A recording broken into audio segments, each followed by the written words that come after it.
¿Lo hacemos así menos formal? Bueno, Ay, sí. estamos pendientes de cualquier cosa. Yo lo que quiero es que ellos se presenten. Ahí ya estamos. ¿Puedo preguntar quiénes son? Sí, sí. Yo quiero, mi nombre es Margarita Valencia, soy editora desde hace muchísimos años y hago, como todas las personas en el mundo del libro, trabajos varios. Lo que vaya saliendo para ir cuadrando. Y trabajo también como formadora de editores. Y Felipe me puso la tarea imposible de hacer una historia mínima de la edición en Colombia, que yo dije esa mañana, pero tiene huevo, ¿no? Yo no voy a hacer eso, no puedo hacer eso.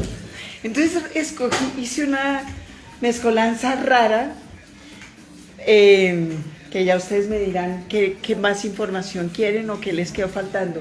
Pero yo quiero saber quiénes son ustedes y qué hacen y por qué están acá. Así que arranquen, rápido. Rosita, editora, correctora, Josefina. Bueno, yo soy Karen Peña, soy estudiante de Comunicación Social de Letras Editorial y ya sé. Javeriana, supongo. Yo también me llamo Manuela y estoy en énfasis de edición en la Javeriana, también en comunicación. Ok. Yo me llamo Astrid, también en Mismo. Alejandra, soy profesora y estoy en una especialización en literatura infantil. ¿En la Javeriana también? Bien. Pues, mi nombre es Javier, yo también soy profesor y también soy estudiante de la especialización en literatura infantil y juvenil de la Pontificia Universidad Javeriana. Ok. Ok. Hola, buenas noches. Yo soy Sofía, también soy maestra y estoy en la especialización de literatura infantil. Ok. Bueno, pero Solo digo nombre profesional, Alejandra, profesora y bueno. y de infantil y juvenil. Dani, profesora también. Ok.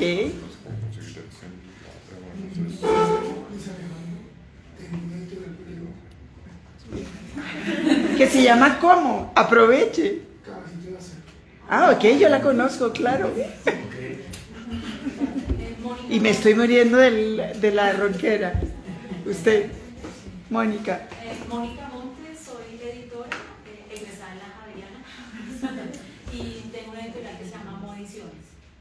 MO. MO Ediciones. Ok, gracias. Yo soy Paola, hago muchas cosas y soy también estudiante de la especialización en literatura infantil. ¿Y hace muchas cosas relacionadas con el oficio o cosas en general? Sí, también con el oficio, pero Ok, lo que vaya cayendo. Ok. Yo me llamo Valeria y estoy estudiando comunicación social con énfasis de editorial en Javeriana. Ok. yo soy Viviana, soy pastelera. Ah, Soy compañera de mi hija. muy bien. Eso suena bien. Allá. Yo soy Mariana y yo soy la hija. Yo soy la otra. Bien. Son solidarias ahí. Camila, estudiante de la especialización. Ok. Lady, profesora de la especialización. Ok. Silvia, profesora de... Es que yo ya vi, ya claro que digo que me trae a todos los estudiantes. Yo soy profesora de la... Ah, muy bien. A María la conocemos de autos. María, que es una editorial aquí al lado de usted. Soy del barrio. Soy del barrio y hago libros. Soy Isabela, estoy haciendo el premio en comunicación social, énfasis editorial. Ok, Soy Gustavo y también estoy en el énfasis editorial de la Javeriana. ok. Soy Juanita y también estoy en la Javeriana, énfasis editorial. Y yo soy Ana, estudiante de artes visuales y comunicación social con énfasis Creo que hay editorial. grandes créditos. Sí, pero ya, les voy a poner una nota solo por estar aquí.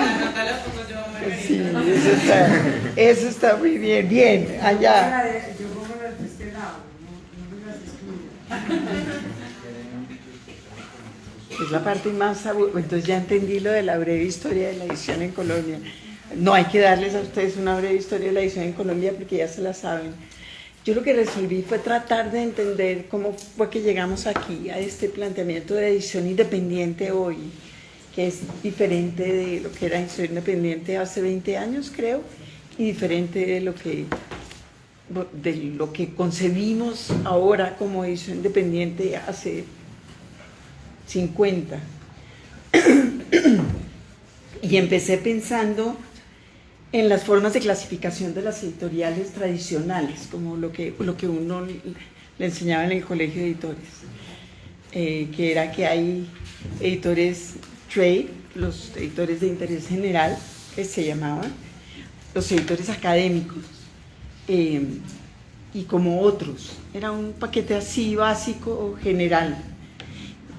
Y esta clasificación dependía completamente del tipo de público al cual los editores querían o podían llegar y de la estructura financiera, las expectativas de ganancias, una expectativa medida, y esto lo voy a explicar y lo voy a decir con tantas palabras porque es como el centro de esta discusión en realidad.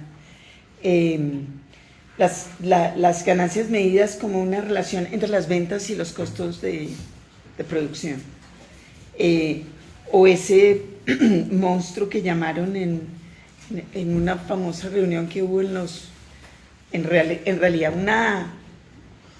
una comisión del Senado que discutió el tema de la edición de la conglomeración de las editoriales en Estados Unidos en el 90, y en la cual un editor, uno de Simon & Schuster, dijo: nosotros en realidad solo tenemos una responsabilidad y es con nuestros accionistas. Es importante eso porque es una decisión esa sobre qué hacemos, ¿verdad? Eso está bien. Si yo fuera accionista de Simon & Schuster, también quisiera que ellos entendieran que su responsabilidad es conmigo y no con los lectores en general, que son una cosa informe que no sabemos muy bien qué es. Hoy hablamos de edición independiente, pero hablamos también de edición industrial, hablamos de edición digital, hablamos de autoedición, hablamos de edición corporativa, y hay muchas otras formas de clasificación, pero la verdad es que, y eso fue un ejercicio que hice hacía muchos años, no lo hacía, y me divertí mucho haciéndolo, mirando las 10 empresas editoriales más grandes del mundo en términos de ingresos. Es un ejercicio que yo les recomiendo a todos ustedes, estudiantes y profesores, que hagan una vez al año y miren cómo ha cambiado.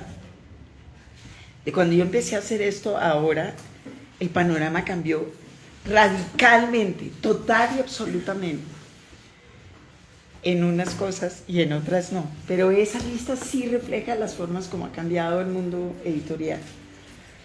En esa lista, en primero, segundo, tercer lugar, dependiendo de quién haga las listas, están Pearson, RELX y Thomson Reuters. Ustedes saben quiénes son Pearson, RELX y Thomson Reuters. Ellos son los grupos editoriales más importantes en el mundo. Y lo que hacen es vendernos información a través de bases de datos. RELX se llamaba antes, y yo agradecí mucho que se lo quitaran, se llamaba Elsevier, que a mí me da una furia, pero ya no se llaman así, ahora ya se llaman RELX, que está muy bien. Y de ahí para adelante, pues, están los sospechosos usuales, como diría. Bertelsmann, los alemanes, un gran grupo digital holandés, 2 grupos asiáticos.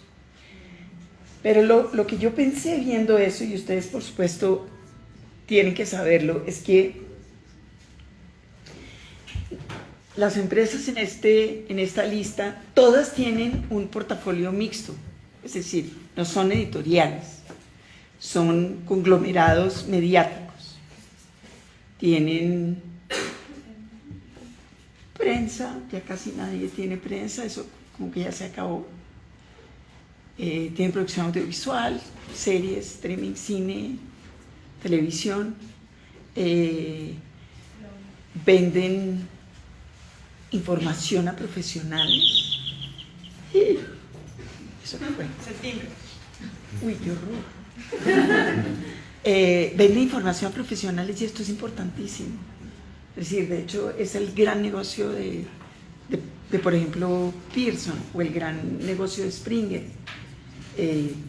Alimentar esa noria brutal de la investigación que a su vez nosotros creemos que eso lo que hace alimentar el conocimiento, pero en realidad lo que eso hace es alimentar la industria farmacéutica, el sistema financiero, etcétera, etcétera. Entonces son grandes productores de información. O como también dejó establecida esa famosa reunión en el Senado en Estados Unidos, son productores de contenidos. Y son productores de contenidos que básicamente encuentran su camino a través del sistema educativo, que es, por supuesto, en el área de servicios, uno de los más grandes productores de riqueza para unos, no para todos, pero para unos sí.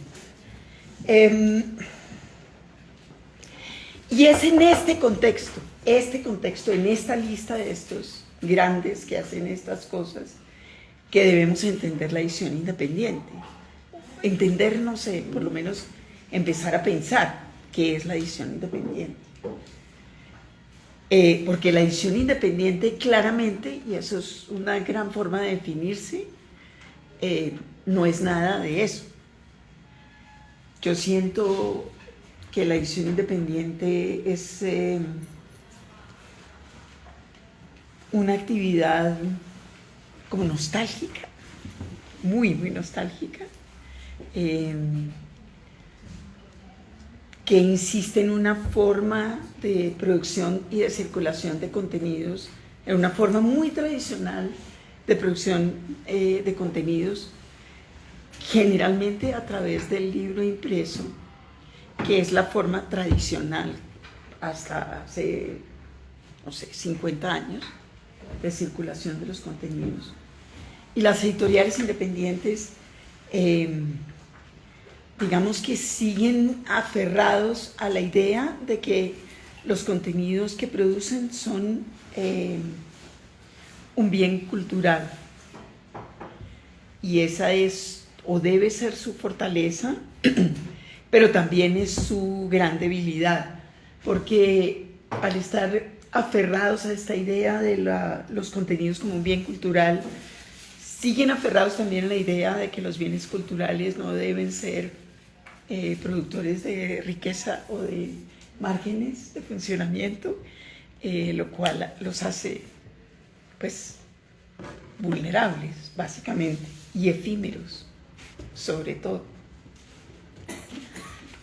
Pero una de las cosas que está pasando con la edición independiente en el mundo en general y aquí es que han empezado a estar conectados con el hecho de que tienen que sobrevivir económicamente si quieren sobrevivir culturalmente. Y aquí yo quiero hacer un triple salto mortal a comienzos del siglo XX, que es donde se inició, creo yo, esta idea de que la edición, cosas que yo oigo en el salón de clase o ahí en la calle, nosotros sí hacemos libros y nosotros sí respetamos la cultura y no sé qué, y entonces no nos importa la plata nos debe importar muchísimo, pero esta idea yo creo que se originó en este momento, a comienzos del siglo XX, con un movimiento que sucedió en muchas partes, en Canadá, en Estados Unidos, en Inglaterra, en gran parte de Europa, de algo que se llamó las revistas, pequeñas revistas Little Magazines. Las Little Magazines son mi momento más feliz y más amado en el mundo editorial, porque eran literalmente un poco de locas ricas que hacían revistas y publicaban lo que se les daba la gana. Eso es la idea. Yo siempre hubiera querido ser una de esas, pero claro, ya no nos tocó. Este movimiento de los Little Magazines, que se puede ampliar a cubrir muchas cosas, fue fundamental y yo quiero subrayar eso y por eso me brinqué hasta allá, porque ellos efectivamente cambiaron el canon literario, que es algo que a una editorial industrial no se le ocurriría hacer, pero absolutamente de ninguna manera y por ninguna razón en el mundo. Y el modernismo no hubiera existido si no hubiera sido por estas revistas, ¿sí? Por estas mujeres que decían, pues a ustedes no les gusta Joyce, yo voy a publicar a Joyce, y a ustedes no les gusta, o Virginia Woolf no usaba una Little Magazine, ella misma tenía una imprenta y hacía libritos hechos a mano, lo que ahora ustedes llaman muy, a mí me produce mucha ternura, edición artesanal. Ese tipo de actividad que era absolutamente no comercial, era exclusivamente cultural, financiada por la alta burguesía europea, fue la que permitió un cambio radical en las formas de narración en el siglo XX, un cambio que no ha vuelto a pasar. La literatura es de las artes la más conservadora. Es decir, la literatura cambió ahí a comienzos del siglo XX, como la percepción de la poesía, de lo que es la novela, la narración, etc., y se quedó. Hoy estamos leyendo lo que generalmente se publica, son novelas decimonónicas, digamos, Tolstoy, ¿sí? Pues empieza, se desarrolla, termina, hay unos protagonistas, unos antagonistas y así. Pero el modernismo sí que cambió todo eso, y eso fue posible gracias a esta como primera oleada de lo que yo llamo edición independiente, y eso sí que era edición independiente. La segunda razón por la cual asociamos con justa razón los pocos resultados económicos con las actividades culturales tiene que ver específicamente en Colombia con el hecho de que la actividad cultural ha sido o fue así. Durante décadas el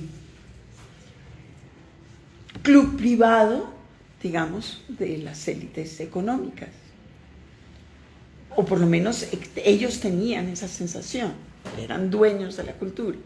Todo lo que pasaba por fuera de ese pequeño cerco, de ese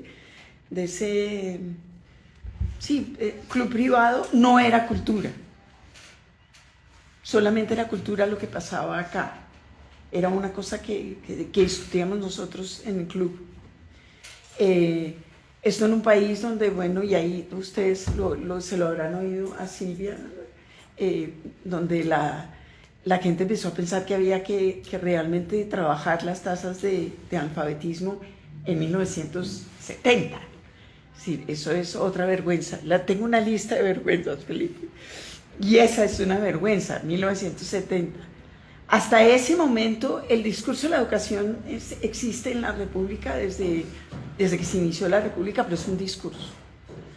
Yo creo que sigue siendo discurso, pero bueno, las cosas sí que han cambiado. Y desde 1970 hasta ahora, las cosas han cambiado radicalmente. La base lectora se ha ampliado inmensamente, el acceso a la educación se ha ampliado, el acceso a la cultura escrita se ha ampliado, pero apenas estamos empezando. Lo que yo quiero decir es que crear un público lector es una tarea que ningún gobierno serio podría concebir si no es a 100 años, ¿sí? Un público lector, una base lectora real. No se puede pensar en 4 años, hay que pensarlo en muy, muy largo plazo. Pero esa es la razón por la cual existe en Colombia todavía por ahí circulando la idea de que la producción de bienes culturales debe ser una producción no económicamente gananciosa. Y vuelvo al 70, salto mortal, en Colombia. Y 70 es una manera de decir, pero digamos que en ese momento, después de la mitad del siglo, empiezan a pasar cosas muy, muy interesantes en Colombia. La primera, esto por iniciativa de organismos internacionales, un impulso muy fuerte en favor de la educación y de ampliar la base educativa y de ampliar la base lectora. Y en ese momento pasaron unas cosas absolutamente sensacionales en este país, de las cuales les hablará más Silvia que yo. Y la gente empezó a pensar en bibliotecas y en bibliotecas escolares y simultáneamente en editoriales. En ese momento, entre finales del 60 y cualquier cosa, ustedes tomen las cifras así como un grano de sal, hay un gran boom de editoriales independientes en Colombia. Primero, una avanzada en Medellín absolutamente sensacional. Es decir, creo que entre Jorge Orlando Melo y Mario Arrubla y Kalmanovitz y César Hurtado, creo que fundaban una editorial al día, más o menos, 1 o 2 al día. Hicieron cosas sensacionales. Se sentaban y decían, esto no está traducido, hay que traducirlo. Entonces se sentaban y lo traducían, y lo hacían, y lo publicaban y vendían. Y eso es algo que algunos investigadores en Medellín han llamado el auge del libro de izquierda. Estuvo muy asociado absolutamente con la actividad política, pero fue mucho más amplio que eso y fue muy poderoso. Oveja Negra nació aquí, que Oveja Negra, pues, no sé si ustedes lo tienen en la cabeza, fue relevante, pero también fue relevante el Tigre Papel, también fue relevante todo el trabajo que hizo Arrubla en ese momento. En fin, fue un momento muy poderoso de la edición y de la edición independiente, estrictamente independiente en el país. Antes de esto, y que fue lo que llegó hasta acá, hubo una seguidilla de revistas y 2 o 3 actividades editoriales importantes, quizás Zapata, quizás lo de Germán Ciniegas, otras 2 cosas que se podrían nombrar. Pero a mí me parece mucho más interesante en esta época, digamos, entre el boom de las pequeñas revistas en Europa y en Estados Unidos y lo que sucedió en Colombia, que es que cualquiera que mire el panorama en este momento lo que ve es revistas que nacen y mueren y nacen y mueren y nacen y mueren. Que era algo que le producía mucha vergüenza al sector cultural en los 80 y que es algo que creo que nos debería llenar de felicidad, porque era como una carrera de, ¿cómo se llama eso? Una carrera de relevos. Entonces alguien sacaba una revista y se cerraba, y el otro sacaba una revista y cerraba, y el otro sacaba una revista y cerraba, y entre una revista y esa fueron creando, y uno podría hacer ese rastreo, es mi fantasía al menos, la literatura y el pensamiento nacional a través de esas revistas. Como suele suceder en todas las historias, en todas partes del mundo, tenemos un pintor, un escritor, no sé qué. Digamos que Mito de esas revistas es de las que más se habla, pero Mito fue una de muchísimas revistas, muchísimas, y todas así de poquitas o así de chiquitas. Pero ahí hay una continuidad no de una sola persona haciendo una sola cosa, pero muchas personas cogiendo la responsabilidad de siguiéndola, y yo creo que uno podría rastrear la actividad editorial independiente de este país a través de la revista en la primera mitad del siglo XX.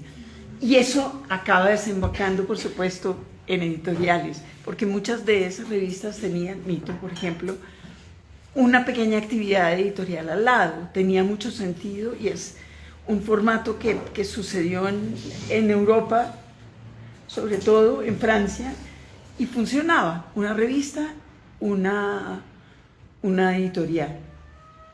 En la revista se van probando las cosas, después las cosas van pasando a libros. Hay como una cierta transición. Entonces, en este momento, en los 60, yo creo que toda esa actividad confluye yo iba a decir pequeño, pero no fue pequeño en absoluto. La producción editorial de esos años fue muy importante, porque se empezó a hacer no solo literatura, y tal vez lo que menos fue literatura, pero hubo como una necesidad intensa de crear una base cultural y de pensamiento colombiano, no expresado así, pero la había. Todo el mundo estaba publicando cosas que explicaban este país, que hablaban de este país, que recogían la historia de este país y de otras maneras. Entonces ahí hubo una gran cantidad de publicaciones en ciencias sociales, que fue algo que se acabó y que después pasó, digamos, eso es otra historia, pero eso fue muy, muy importante. Y fue algo que pasó también en Venezuela, y pasó también en Ecuador, y pasó también de una manera disgregada, no masiva, pero estaba pasando en toda América Latina, y tuvo que ver con un momento de creación, de hecho, de lo latinoamericano, del pensamiento latinoamericano, etcétera, etcétera. Y aquí también está pasando eso, y está pasando en manos de la edición independiente. También hay, y en este momento, en el 70, sobresale eso, una larga tradición cuestionable, yo creo, de edición estatal, que yo creo que es interesante mirar y pensar cómo el Estado prefiere ocuparse ellos mismos de la edición de los libros que deben leer los colombianos en vez de apoyar y fomentar una industria. Eso dice cosas sobre la forma, otra vez, sobre el club privado que era el sistema cultural en Colombia, o la forma como lo concebían.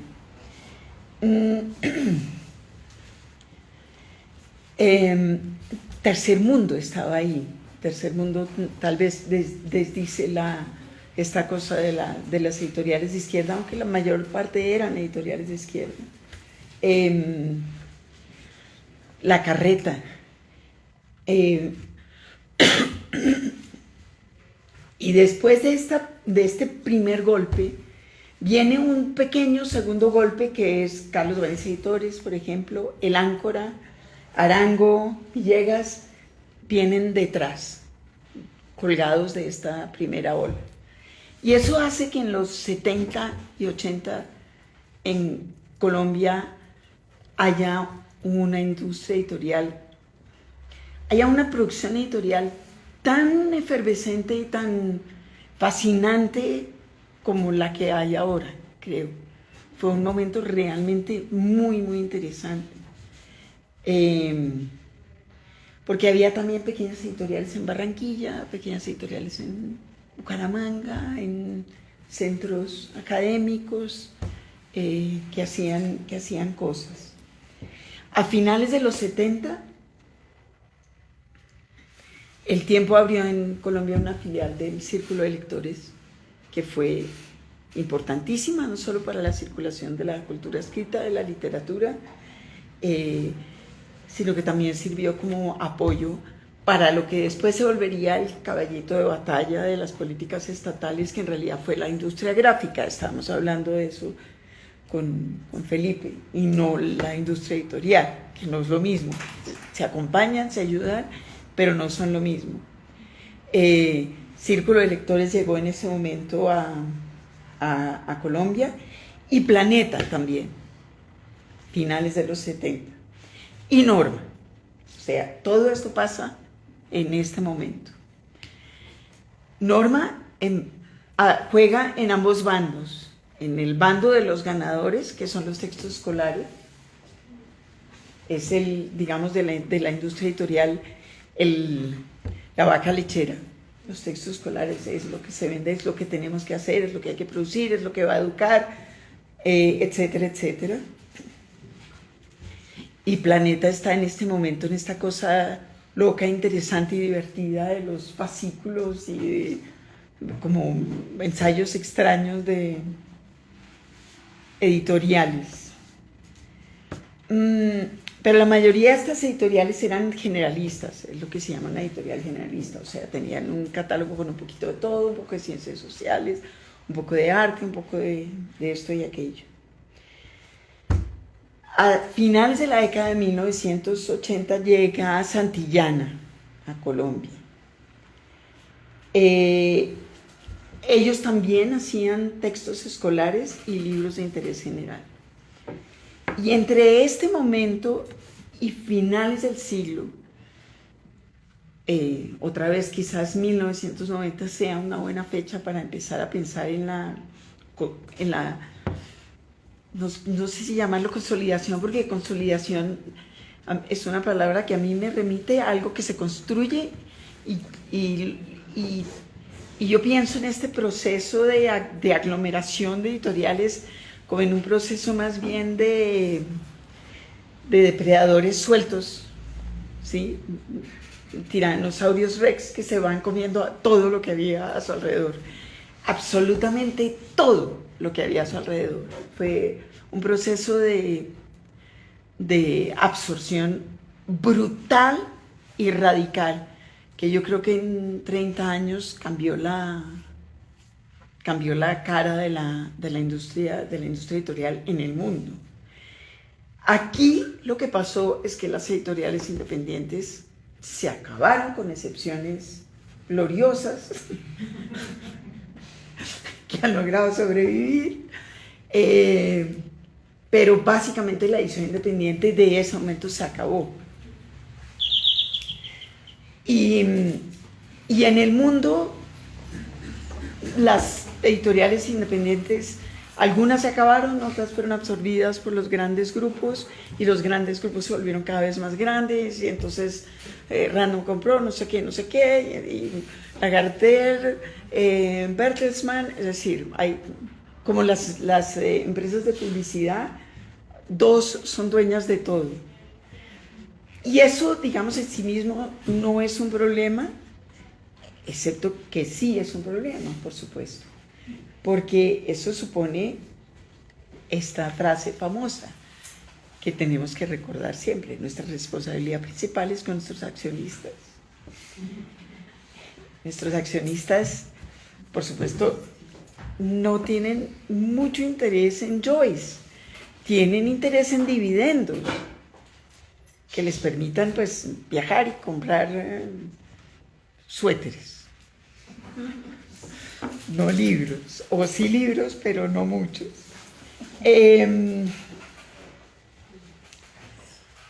Este proceso brutal de aceleración, de aglomeración de las editoriales en 2 o 3 grandes grupos, además sobre esto creció la edición digital, y yo ahí no voy a ir, pero el resultado es que tenemos a Pearson, Relex, etcétera, etcétera, como las compañías editoriales más importantes del mundo. Y eso no, digamos, no ayudó.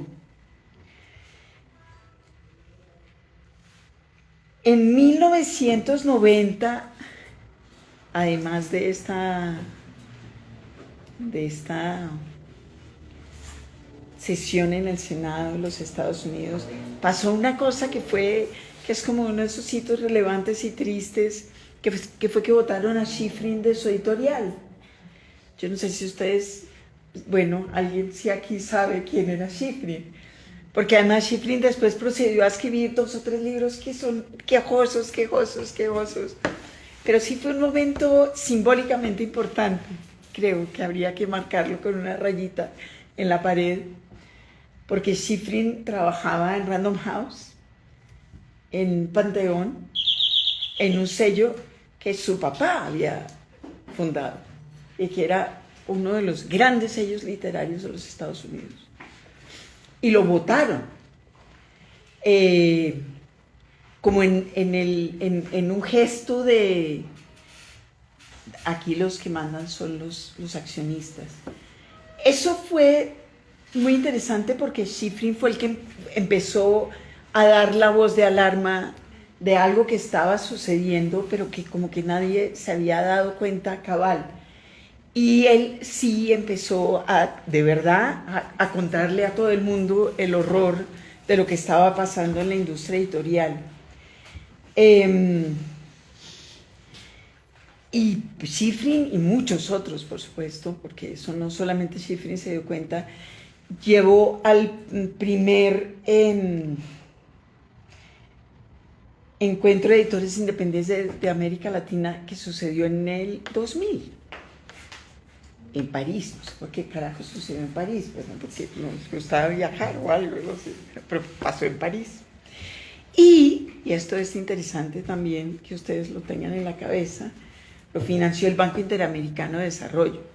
Es decir, no fue una iniciativa de los sectores independientes, no hubiera pasado en París. Fue una iniciativa del Banco Interamericano de Desarrollo. O sea que esto era un tema que estaba molestando a los que manejan la plata en América Latina. Se les estaba ocurriendo y hay un documento muy interesante que descubrí que sigue en la red increíblemente, búsquenlo, donde se quedan las actas de esa reunión, las muchísimas intervenciones que siguen siendo muy relevantes y muy interesantes sobre cómo esto que está pasando no es tan divertido. Esto que está pasando es gravísimo y empieza a circular a partir de aquí palabras que supongo que ya todos ustedes manejan como cotidianamente, pero que a nosotros nos tocó aprender, como biodiversidad y homogeneización y bla, bla, bla. Todas esas cosas pasaron en ese momento en el 2000. Pero también se empezaron a crear asociaciones de editores independientes en España, en Argentina, en Chile, con objetivos dispares, pero un poco con esta misma línea de oponerse al hueco negro que eran las grandes corporaciones comiéndose a todas las editoriales. Muchas de estas iniciativas en diferentes países fueron iniciativas de los editores y fueron iniciativas reales de los hacedores en el oficio. En el caso de Colombia, otra vez, y esto es también importante que ustedes lo tengan en la cabeza, el Ministerio de Cultura, sí, siempre hay una iniciativa de arriba hacia abajo. Por eso es tan genial esta cámara, esta nueva cámara. En 2009, el Ministerio de Cultura nos pidió a Odell, a Pablo Odell, a Martín Gómez y a mí un estudio sobre el estado de la edición independiente en Colombia, con el propósito de desarrollar políticas estatales para favorecer la edición independiente. También habría que ver con más juicio qué pasó con eso. Yo tiendo a creer que de todas maneras las iniciativas en el campo cultural en realidad no se pierden. A veces se pierden recursos, pero las cosas siguen andando. Esta iniciativa del Ministerio de Cultura estaba relacionada con el hecho de que ya estaba empezando a haber un movimiento muy sólido de edición independiente en todo el mundo. Los franceses, la Alianza de Editores Independientes, la Red Internacional de Editores y Proyectos Alternativos, la Alianza de Editores Mexicanos Independientes, los peruanos tenían una alianza, Edinar, que fueron como los primeros que empezaron a dar como línea con la edición independiente, los editores de Chile, que desde el comienzo eran una agremiación muy política y muy asociada con el fin de la dictadura, contexto en España, etcétera, etcétera, etcétera. Entonces, a partir de esta efervescencia de la edición independiente en el mundo, digamos, el Ministerio de Cultura tiene esta iniciativa y tiene la iniciativa de fundar la REIC, que A pesar de que sucedió hace 10 años, creo que ya nadie se acuerda. ¿Existe todavía la REC? Es una pregunta. Ya no, ¿verdad? Sí. Bueno. ¿Sí o no? No se puede resolver. No está liquidada, pero está congelada por la pandemia. Ok, está congelada, sí. Bueno, Lo que pasa es que disolverla cuesta plata. claro, o sea, Sí, por eso digo, pero pues. sí, o sea, no. Que la ponga el ministerio, que ponga el ministerio. Pues sí. Igual, si no hay, es decir, no importa que siga, que tenga existencia en el papel, aunque eso sea dicho por editores. La REC se fundó en el 2008 y tenía 27 editoriales versus 60 y 70, 76. Y que sí. Eso ya nos da, digamos, podemos agradecerle a REC y al Ministerio esta iniciativa. 6 meses. Menos de 6 meses. Claro, pero quiero decir, las editoriales están ahí. Es que yo creo que las de la REC eran todas las editoriales independientes que había en el país en ese momento. Era una lista interesante, el Ministerio de Cultura les abrió un pequeño espacio en la feria. En fin, empezaron a abrir el espacio para la discusión sobre la edición independiente, en términos que otra vez son discutibles, ya los discutiremos o los discutirán ustedes, pero la discusión se empezó a dar. Serlal, que también estuvo ahí, que ha sido como un jugador más o menos relevante en el desarrollo de políticas en este momento. Es interesante aquí que la REC plantea en su acta de fundación, o como se llame eso, que para poder prosperar las editoriales independientes necesitan un apoyo irrestricto del Estado colombiano.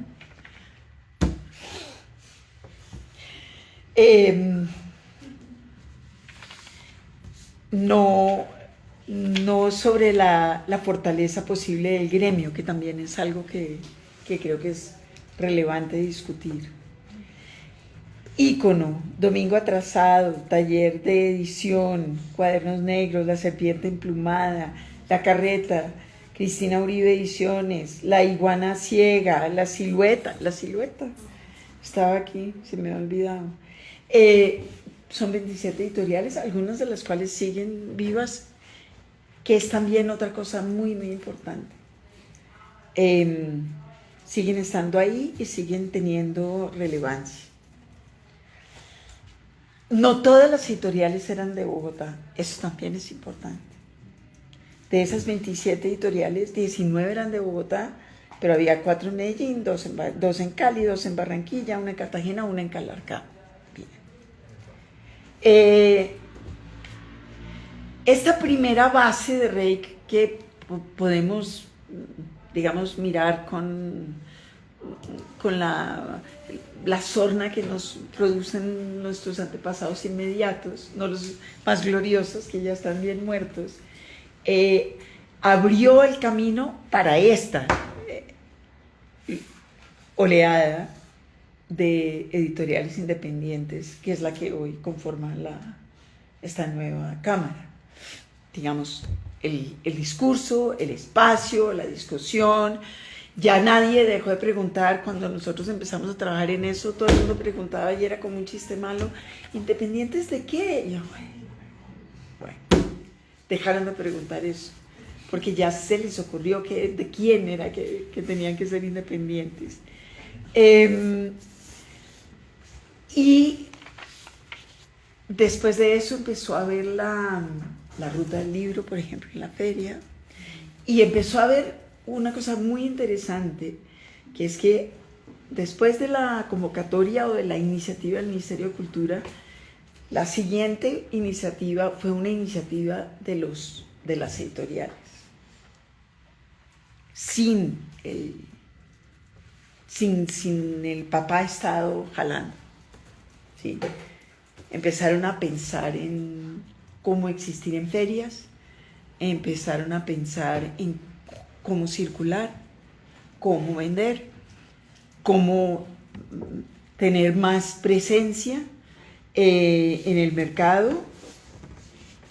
Empezaron a pensar en lo que podían genuinamente aportar como editoriales independientes, si es que entendemos las editoriales independientes como las responsables de la bibliodiversidad, ¿sí? ¿Qué es lo que estoy haciendo yo que no están haciendo las grandes editoriales? ¿Cuál es el valor agregado mío? ¿Qué es lo que yo estoy poniendo? Eso generó otra cosa muy importante en el trabajo de las editoriales independientes, que es la calidad editorial. Y ahí es donde yo estoy hablando de algo como vintage y nostálgico y maravilloso, que es, bueno, empezó a haber papel, empezó a mejorar el diseño, empezó a haber mucho cuidado en la fabricación de los libros, mucho más afecto, etcétera, etcétera, etcétera. Eso también es una consecuencia de todo este trabajo de la edición independiente. Y para concluir, una última cosa hizo la edición independiente que en mi cabeza es la más importante de todas, que fue que empezó a pensar en la internacionalización de los contenidos colombianos.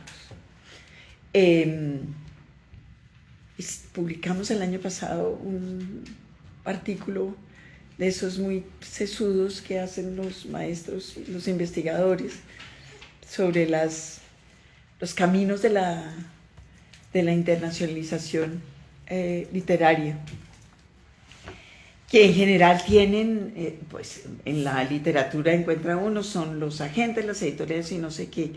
Y la conclusión a la que llegamos nosotros en ese trabajo es que las editoriales independientes habían sido uno de los factores más relevantes en los procesos de internacionalización de los escritores colombianos en los últimos tiempos.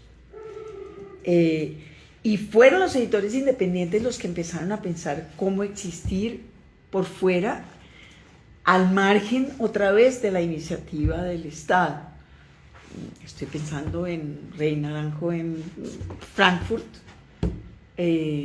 estoy pensando en Juntémonos y Vamos aquí y allá, estoy pensando en las asociaciones que empezaron a crearse de nuevo y que han existido en los 70 de América Latina entre pequeñas editoriales latinoamericanas, y la circulación de contenidos entre estas grandes editoriales, entre estas pequeñas editoriales latinoamericanas, entendiendo que nosotros somos un gran mercado en español, tan importante como el mercado español.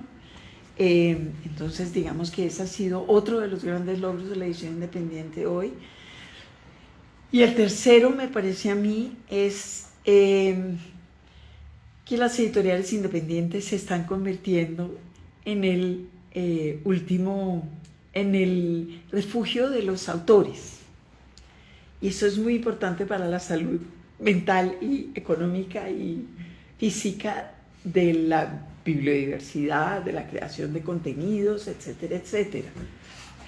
Porque por supuesto que los conglomerados no les interesan los autores. A los conglomerados les interesan las estrellas y los productos. Los productos los puedo hacer yo, es decir, yo puedo coger, como se hacían las enciclopedias antes, encerrar a 200 sabios en un galpón y ponerlos a escribir El mundo de los niños. O ponerlos a escribir la saga de la Guerra de las Galaxias. O ponerlos a escribir una saga adolescente, lo que sea. Eso lo puedo hacer yo y eso ya sabemos cómo se hace. Y tengo 3 o 4 grandes vendedores, superestrellas, y el resto es ripio. Y los escritores pasaron de ser como los que iban detrás de los editores rogando, por favor, públicame mi libro, por favor, a tener como ínfulas de grandes estrellas con los conglomerados editoriales, cosa que fue un momento muy breve en la edición y el peor que fue cuando se empezaron a trepar los anticipos, hasta un momento en el cual la industria editorial ya no los pudo aguantar. Sí, pagar anticipos de $1 millón y $2 millones, pues qué felicidad para los escritores, pero eso no es sostenible. Y eso se acabó, es decir, eso fue un pico muy cortito y ya. Y los escritores otra vez volvieron a quedar en el limbo de la nada. Nadie les anticipos, nadie les paga por su trabajo, nadie los voltea a mirar y a veces alguien les firma un contrato. Y descubrieron y están descubriendo, y particularmente los escritores latinoamericanos están descubriendo, primero que ellos también pueden ser jugadores de peso en el mundo editorial y que pueden publicar con editoriales independientes y con grandes editoriales y tomar decisiones y manejar unos contenidos con unos y otros contenidos con otros. Y están pasando cosas tan graciosas como lo de Ardila, que a mí sí me parece lo más sensacional, y yo creo que la señal inequívoca de que el mundo editorial está cambiando y no necesariamente para mal, porque el hecho de que Ardila no haya entendido qué es publicar con una gran editorial, qué es lo que eso supone, y haya acabado publicando con una editorial pequeña, pues indica lo que indica, que es que las limitaciones de la gran industria editorial son clarísimas a la hora de la circulación amplia de los contenidos, y que finalmente lo que significa ser un editor independiente es tomar la decisión de publicar los contenidos que yo quiero publicar o los que yo creo que deben estar circulando.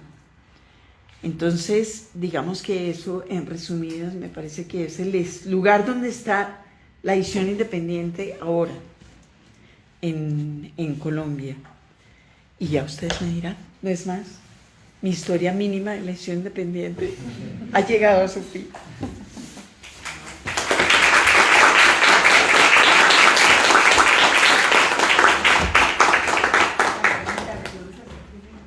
Señora,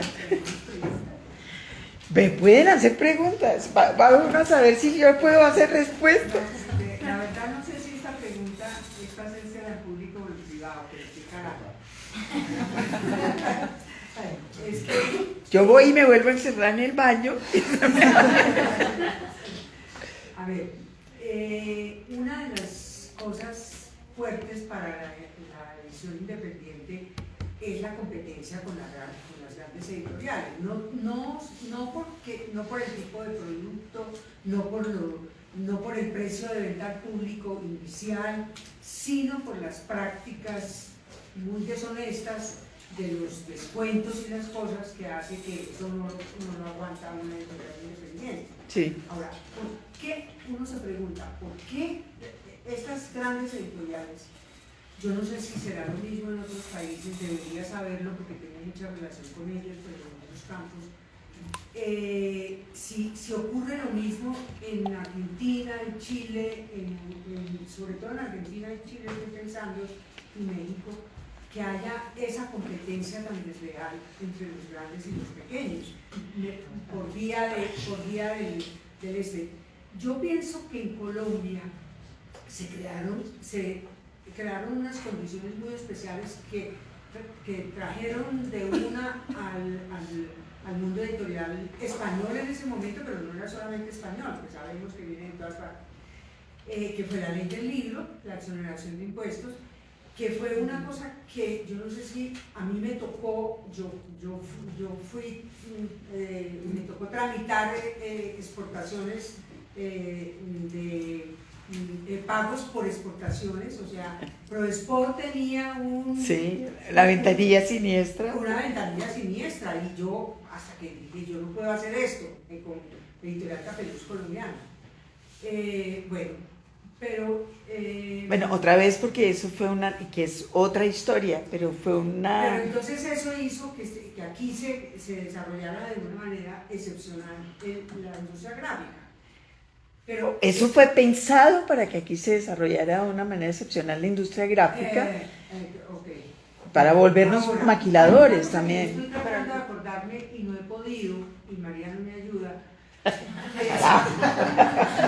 A ver. En mis manos cayó una vez un libro de yo digo que es sobre Santillana. Ay, Sobre Santillana. eso es como una vez yo llevo una vida buscándolo, ¿En serio? pero nunca lo he visto. Yo lo tuve. Yo no sé qué hice. Pero eso sí, todo el mundo. Lo perdí, ese libro lo recogieron. Y ¿sabe quién me dio la referencia de ese libro? Melo, Jorge Orlando. Bueno, ese libro más Ricardo Es un libro. Estamos en una conversación privada. Sí, luego contexto. No, pero por eso. No, es súper relevante eso. Les explico de qué se trata el libro. El libro es, yo digo que fue escrito por un descendiente o por un español de María, yo no sé. En todo caso, él habla sobre Santillana. ¿Ah? Sí, estoy mirando a María que me está diciendo que ella no se acuerda, yo no me acuerdo. Bueno, sobre Santillana, dice, porque se instaló Santillana aquí, lo que hizo para instalarse aquí Santillana fue comprar los derechos de los textos, de todos los textos escolares ingleses y poner un equipo para que le tradujeran los textos escolares ingleses, y esos son los textos que empezaron a producirse aquí y a exportarse a toda Centroamérica, el Perú y todo esto con la cosa de las exportaciones, pero con un tratamiento tributario hecho a la medida, fue lo que es lo que, claro, y un estímulo a las exportaciones en contante y sonante. Sí. Era un cheque, pero además la persona que escribió este libro, que yo quiero acordarme quién es, yo lo tuve en mis manos, dice que eso está también asociado con el narcotráfico. Vuelvo y digo, yo nunca lo he leído, me han hablado del narcotráfico para fortalecer toda esa industria que tenemos ahora ahí tan poderosa. Eso no lo sabemos. Yo creo que no más con nuestra plata de impuestos ya tenemos falta suficiente. No necesitamos más maldad. A mí me encantaría tener ese libro, lo recogieron, lo quemaron, lo destruyeron. Yo lo voy a buscar. ¿Del libro? ¿De qué época es? Yo creo que debe ser de finales del siglo XX porque se refiere a algo que Eso sucedió en fue el como 90 y en los pico. 80 por ahí. No, yo creo que fue después. ¿Después? Sí. Pero igual, yo se los juro que lo he buscado. Pero bueno, si lo encuentro les cuento. Ahí, entonces, pero me encanta que haya otra persona. Sí, igual me digo, llame a Melo. Jorge Orlando también está en lo mismo. No lo tiene. Lo tiene en la cabeza. A ver, ahora la cabeza de Jorge Orlando es un buen lugar. Así que, no sé, no tengo ni idea. Pero yo les contaré. Igual el punto al margen del libro inexistente que dice es que sí hubo una intención explícita de crear en un estado que no había hecho nada por fortalecer la industria editorial colombiana hasta ese momento. Hubo una intención explícita de crear unas condiciones tributarias que favorecieran la venida de las grandes grupos a Colombia, no para producir contenidos, que los contenidos traían hechos, sino para imprimir acá. Eso fue el gran boom editorial colombiano. Eso lo llamaron durante años el boom editorial. Creo que ya hemos hecho suficiente bulla para que no lo sigan llamando así, pero lo llamaron durante décadas el boom editorial colombiano. Y fue exactamente eso. Gracias a eso, pues, la industria editorial colombiana yo creo que naufragó un poco lo que había. Pero bueno, ahí va, ahí viene otra vez de vuelta. Nada se acaba, en realidad. Entonces hay eso.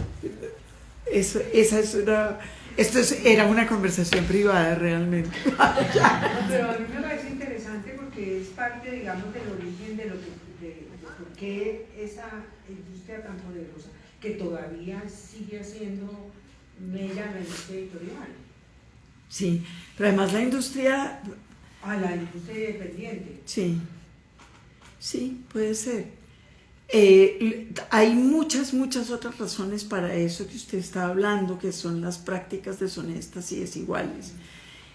la razón fundamental al margen de ese libro que yo no he logrado tener en mis manos es que no existió nunca, y ahí sí la falta quizás sea del Estado, la intención explícita de fortalecer la cadena del libro, que como ustedes todos saben, porque todos estudian eso, es la única manera de que en realidad se fortalezca el libro. Es decir, hacer libros solito no sirve para nada. Pues es un buen plan, pero no es más. Si uno quiere tener una industria editorial fuerte, tiene que tener una base de lectores poderosa. La base de lectores poderosa la tiene que hacer a través de dos caminos que yo sepa. Uno, la educación, que es responsabilidad básica del Estado. Y dos, el acceso a la cultura escrita. O sea, libros, bibliotecas, circulación del libro, etcétera, etcétera. La red de circulación del libro en este país hoy sigue siendo de una pobreza extrema, pero extrema, absolutamente extrema. Y creo que es el lugar donde tenemos que mirar, y eso es lo que permite ese tipo de prácticas, entre otras cosas. No hay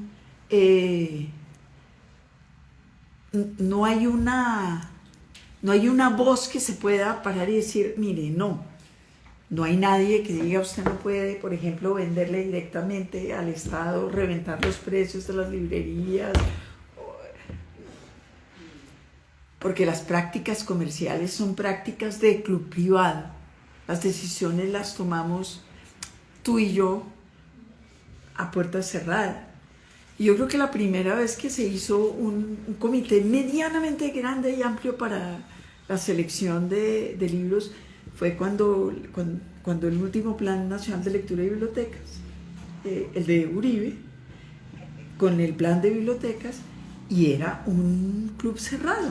Es decir, era un bibliotecario de la Luis Ángel Arango, un bibliotecario de la Biblioteca Nacional, toda gente absolutamente respetable y sabia, pero pues del club privado. Nadie le preguntó a la gente en Buenaventura qué querían leer, o qué necesitaban leer, o qué les gustaría leer. La gente de Buenaventura tampoco sabía qué libros había. O a lo mejor sí, algo hubieran tenido. Nosotros necesitamos que nos manden libros para aprender a remar, etcétera, etcétera, lo que sea. Igual no hubo una consulta amplia, sino un manejo de club privado. Entonces, digamos que estas prácticas deshonestas yo creo que son el resultado básico de esa idea de esto es cerrado y aquí tomamos estas decisiones. Y en la medida en que haya una cadena mucho más fuerte, con una voz mucho más sólida, pues esas cosas van a dejar de pasar, por supuesto. Pero para eso hay que patalear. Y patalear y patalear. El libro que acabamos de sacar, el de Oficio Libros, tiene un libro que salió hace poquito, que recoge como testimonios de libreros. Tiene un testimonio en particular que es el de Adriana Leganis, la librera de Arte y Letra, que es lo más doloroso y trágico que uno se pueda imaginar. Y yo les recomiendo que lo lean para que entiendan qué es lo que quiere decir específicamente Silvia con prácticas deshonestas. Es esa cosa informe de pasarse el semáforo en amarillo, ¿saben? Es que no estaba pasando nadie en la calle, ¿saben? Ese testimonio de Adriana Leganis en ese libro yo creo que es muy esclarecedor, porque ella está en ese momento en que nosotros le hicimos la entrevista pataleando por su vida y se murió, como todo el mundo sabe. Sí, estoy hablando simbólicamente, creo que eso lo entienden ellos, por supuesto. Y yo creo que es... Es bien importante que lo lean y que vean qué es lo que quiere decir Silvia con prácticas deshonestas aquí. Bien. Hay una pregunta en el chat. Make Libros pregunta. ¡Ay! ¿Dos cámaras del libro fortalece o no al sector para interlocutar con el gobierno y otras entidades? Yo sé quién es Catalina. Sí. Es una pregunta, es una buena pregunta y es una gran pregunta. La pregunta es, en realidad, la pregunta que está detrás de esa pregunta que está haciendo Make es la función específica de una nueva Cámara del Libro, ¿es la interlocución con el Estado o es la interlocución con la sociedad que rodea su producción de libros? Creo yo que esa es la pregunta. Nosotros, ¿quién es nuestro interlocutor? Y yo no puedo contestar eso, yo no soy de la Cámara. Pues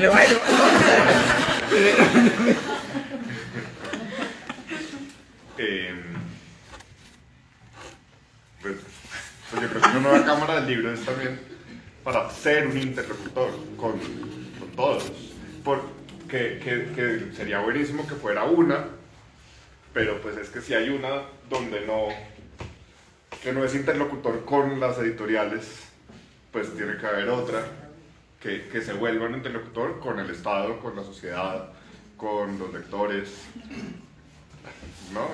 Un lugar de encuentro también entre las editoriales. Exacto. Sí, también como eso, es un lugar donde las editoriales interlocutan entre sí. O hablan entre sí. Es que son muchas sílabas, eso hay que aprovechar. Charlan entre sí, miran qué necesitan, qué quieren, qué pueden hacer, con quién quieren y pueden hablar, ¿es cierto? Sí. Y de ahí se generan ideas, encuentros, cosas, ¿no? Por supuesto que, digamos, para mí también es un lugar, un nombre que agremia un grupo de gente que cree en una misma cosa, ¿cierto?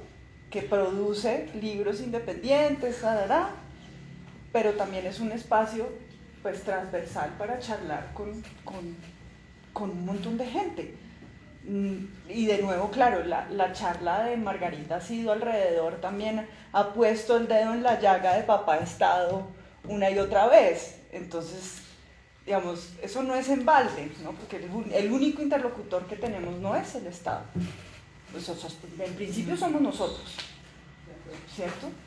Y de ahí, pues claro, hay instancias, está el distrito, está la gobernación de Cundinamarca, la de Boyacá, o sea, también el Estado son pequeñas cosas que hacen otras cosas posibles, ¿no?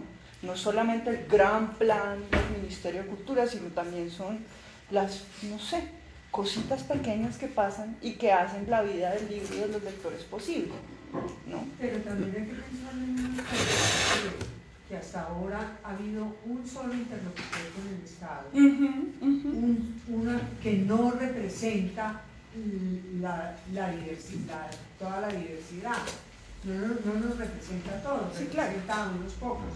Y gracias a eso, ahí existe una cosa que se llama lobby, es más, se paga por hacer lobby, le pagan eso ya se volvió una profesión. Hace años, eso es lo que yo voy a hacer en mi próxima vida, cabildera. Ser lobista, entonces, y eso produce una legislación, claro, que nos afecta a todos. Entonces ahora lo importante es que nosotros podamos también tener ese diálogo para que esa legislación que se vaya a hacer nos favorezca a todos y no a unos poquitos. Entonces el Estado sí, yo estoy de acuerdo con Ana Cecilia, nosotros, el Estado no puede ser el único interlocutor, y eso es grave que sea, pero no podemos dejar de serlo Claro, sí, por supuesto. Tampoco. Y que además, pues aparte de que este evento se hace con el patrocinio de cultura, sea este el momento de agradecer.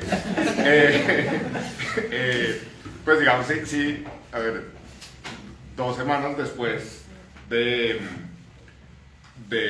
registrar, de fundar la Cámara, nombraron un ministro, editor, escritor con experiencia en lo independiente y en lo multinacional, que igual pues, también conoce el sector desde todas las partes, que es algo totalmente inédito.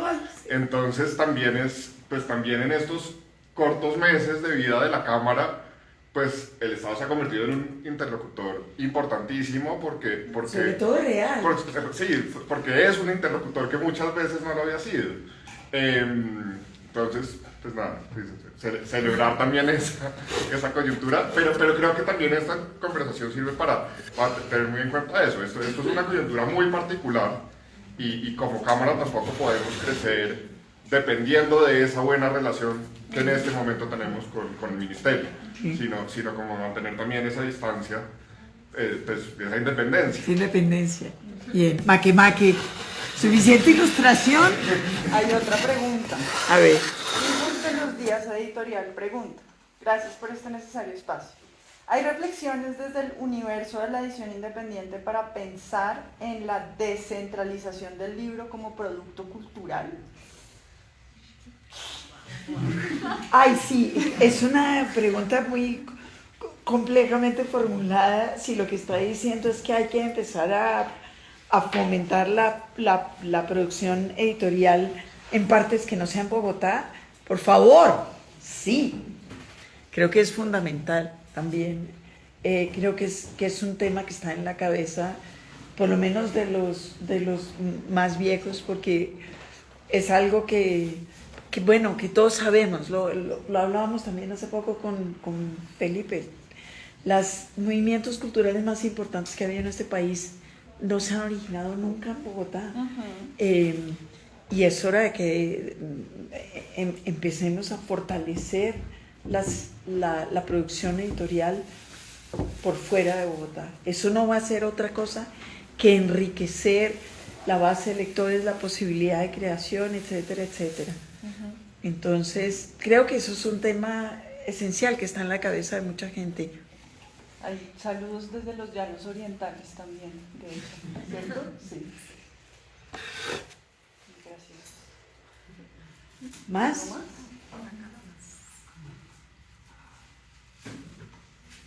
¿Va a apagar el aparato infernal? Sí, puedes apagar el aparato. Bueno, muy bien. Entonces, ¿y aquí?